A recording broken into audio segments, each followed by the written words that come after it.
இந்த டப்பா இன்ஜின், ஓட்டை இன்ஜின், எவ்வளோ இன்ஜின் வந்தாலும் டாப் இன்ஜின்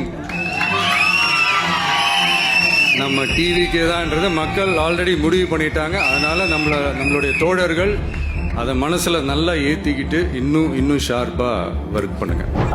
விஜய் அவர்கிட்ட இன்ஜின் இருக்கான்னு எனக்கு தெரியலையே. அட்லீஸ்ட் எங்ககிட்ட இன்ஜின் இருக்கு, டபுள் இன்ஜின் இருக்கு. விஜய் அவங்க இன்ஜினையே நம்ம பார்க்கலையே. அது இன்ஜின் இருக்கா, இல்ல கார்பரேட்டர் இருக்கா, அந்த இன்ஜினை ஸ்டார்ட் பண்ற ஆள் இருக்கா, அந்த இன்ஜின் வந்து ஒரு சேசியில மாட்டுவாங்களான்னு.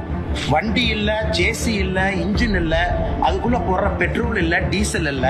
ஆனா இன்னைக்கு விஜய் அவர்கள் தமிழ்நாட்டில் ஒரு அரசியல் கட்சி இன்ஜினை பத்தி பேசக்கூடாதுன்னா அது திரு விஜய் அவர்கள் இன்ஜினை பத்தி பேசக்கூடாது. ஒருவேளை 234 தொகுதியில கேண்டிடேட் போடுறாரு, ஒத்துக்கிற இன்ஜின் இருக்கு.